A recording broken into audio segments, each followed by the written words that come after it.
Kathleen Folbigg has secured her place in Australian criminal history. In the early 2000s, she gained notoriety as the country's worst serial killer. But how did this come about? And above all, why was Kathleen Folbigg convicted in the first place when there was actually no evidence against her?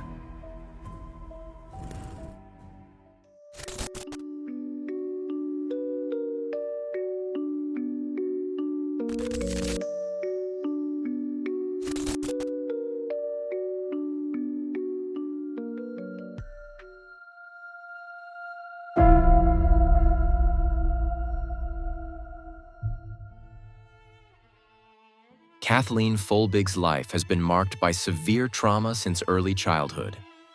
Kathleen was still a toddler when her father became a murderer, and the victim was her own mother. Kathleen's father murdered his wife with more than 20 knife wounds. Kathleen then went through the Australian foster care system. She was taken in by a couple, but only stayed with them for a few years. The girl was severely traumatized, and a medical examiner believed it was likely that she had been severely abused by her father. While still a toddler, Kathleen was sent to a children's home. From there, she went to another foster family, where she stayed until she reached adolescence. It was the first real stability in her life.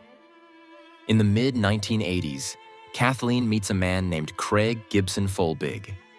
She falls in love with him, and they marry in 1987. Kathleen is 20 years old. At the time, she probably hopes that this is the beginning of a self-determined, peaceful part of her life. A quiet life with a husband, maybe even children of her own. Children she could raise as she saw fit, and to whom she could give the maternal love she herself had experienced far too little of. But instead, everything turned out differently. And just a few years later, Kathleen became known throughout Australia as the country's worst serial killer. 2 years after their wedding, Kathleen and Craig had their first child, a son named Caleb Gibson. He's born on February 1st, 1989. Unfortunately, there are some complications early on. The new parents quickly notice that Caleb's breathing sounds strange.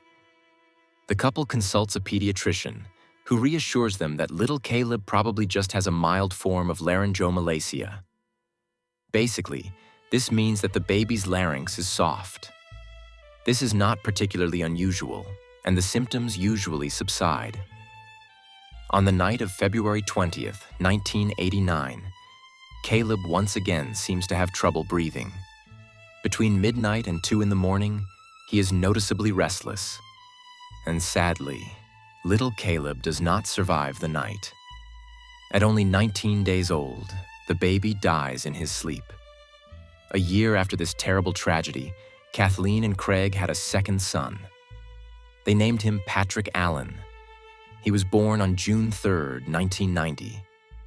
After their experiences with their first son, the Folbiggs wanted to be especially attentive during the newborn phase this time around. Craig took 3 months off work for this, which was not necessarily common practice at the time. This allowed him and Kathleen to spend a lot of time with their baby and Craig to support his wife in the best possible way. This time, everything went well at first. Until October 18th, 1990. Craig was already in bed when he was suddenly awakened by Kathleen's screams. He rushed into Patrick's room and found his wife distraught next to the baby's crib. Patrick was not breathing, but Craig manages to revive his son. At the hospital, the 4-month-old child is diagnosed with epilepsy. This does not explain the complete respiratory arrest, but Kathleen and Craig now know that they have to be especially careful. Unfortunately, even that does not help. On February 13th, 1991, Patrick Allen dies after several epileptic seizures. The Folbigg's second baby is only 6 months old. After this second heavy loss, it is time for the Folbiggs to make a change. The couple moves and now lives in a quiet suburban area of the city of Maitland. A year and a half after Patrick's death, their third child is born. Sarah Kathleen Folbigg, born on October 14th, 1992. Unfortunately, You can probably already guess what will happen a few months later. The girl dies at the age of 10 months on August 29, 1993. This time, the couple takes a little longer to come to terms with the loss of their third baby. In 1996, the couple moves to a place called Singleton to try to start over again. On August 7, 1997, the couple has their second daughter, Laura Elizabeth. And this time, everything seems to be going better. Laura has no health problems. The family celebrates the child's first birthday and finally seems to be happy. Until Laura dies on February 27, 1999, at the age of 18 months. So now we have a married couple and 4 dead children within 8 years. And with that, a case that would later become the basis for a statement that is still widely quoted. 1 sudden infant death is a tragedy. 2 is suspicious, and 3 is murder until proven otherwise.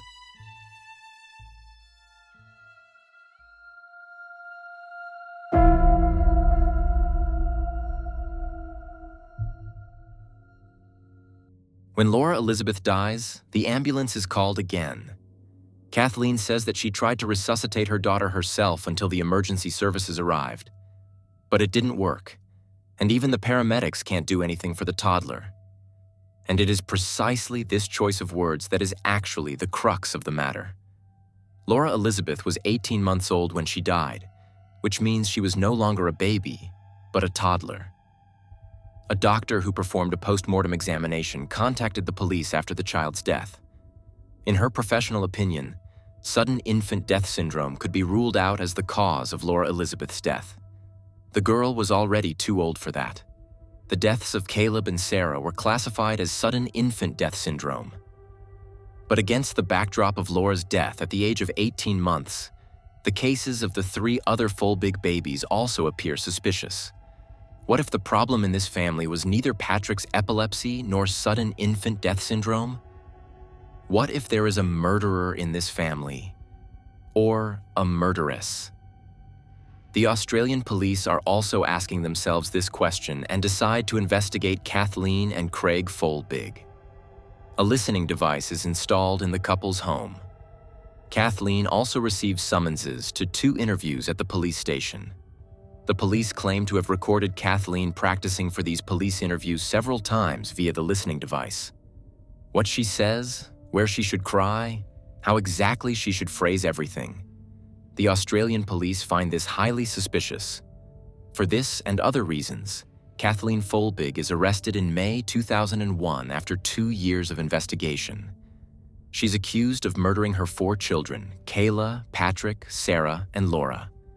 The police have now consulted pathologists from the US and England, who believe that the cause of death of the children was not sudden infant death syndrome or epilepsy, but that Kathleen suffocated them all.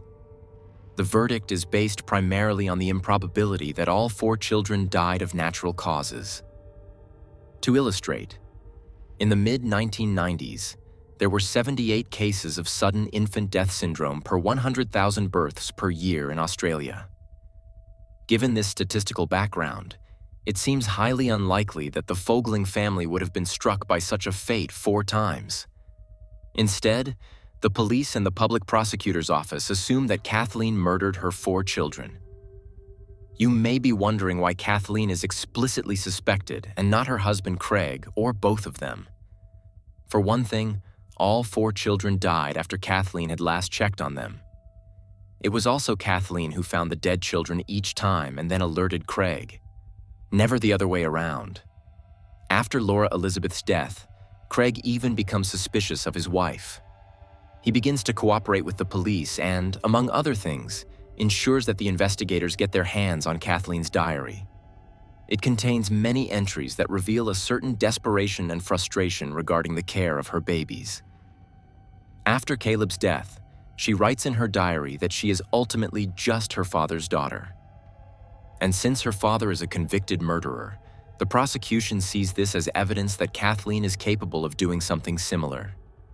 In other sections, it reads as if Kathleen is overwhelmed and depressed as a new mother. However, the fact that this is no surprise given Kathleen's history and that she may also be suffering from postnatal depression is not taken into account at the time. In the course of the investigation, Craig also separates from Kathleen. Kathleen herself denies the murder charges and pleads her innocence. However, to no avail.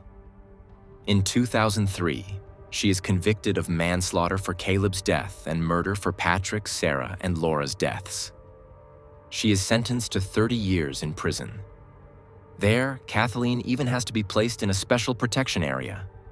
It is feared that she could be a danger to the other inmates and has an increased potential for aggression. But she is able to prove herself in prison. Behind bars, she starts doing a few prison jobs and is able to gain more and more respect from the staff and her fellow inmates. Outside the prison walls, however, the situation is quite different. The press has made Kathleen famous nationwide as Australia's worst serial killer. Her photo is on every front page, and you can imagine what the public thinks of a convicted quadruple child murderer. But Kathleen maintains her innocence throughout this time. And slowly but surely, she is finding a sympathetic ear, not only among her fellow inmates, but also outside the prison. Some scientists take another closer look at the case and discover something that was not taken into account in Kathleen Folbigg's trial.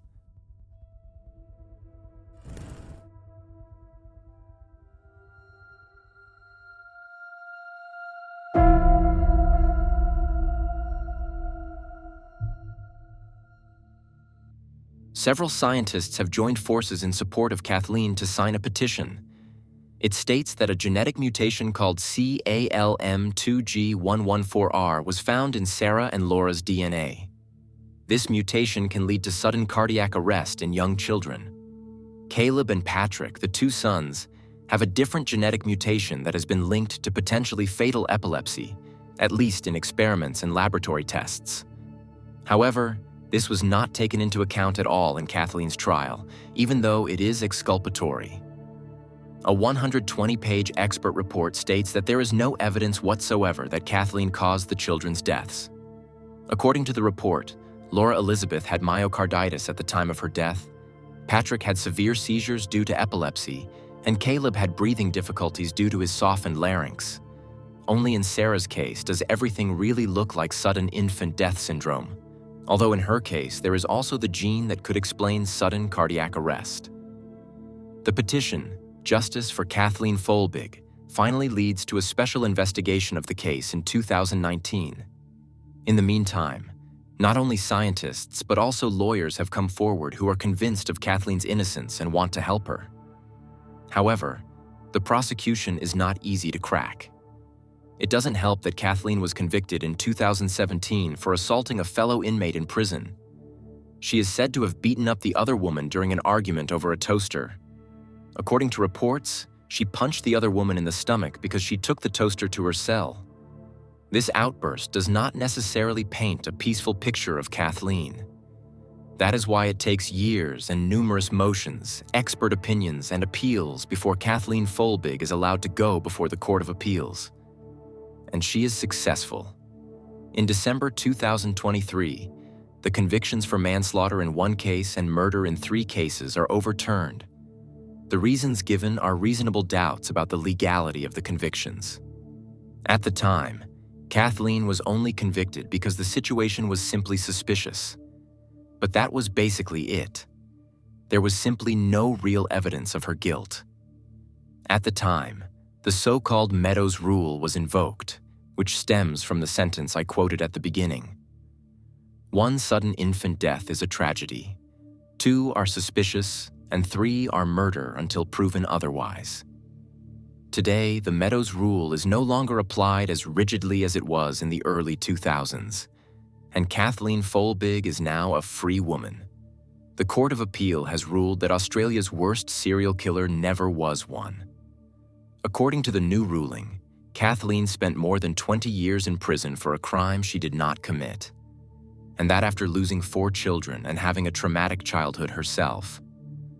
Her ex-husband Craig died of a heart attack just a few months after Kathleen's release. He had previously had another child with his second wife and became the father of a healthy boy. No one knows what Kathleen Folbigg is doing today, but it's clear that she has a lot to work through. Feel free to write your thoughts on the case in the comments. Did Kathleen seem suspicious to you after the first chapter?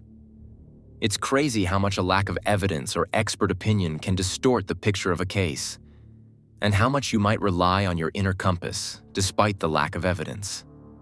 If you found the case exciting, feel free to leave a like, comment, and/or subscribe. Any interaction with the video increases the likelihood that the video will be suggested to people who haven't subscribed to Insolito yet. I wish you a good morning, afternoon, or evening, depending on when you watch the video, and hope to see you again in the next video. Until then, bye everyone.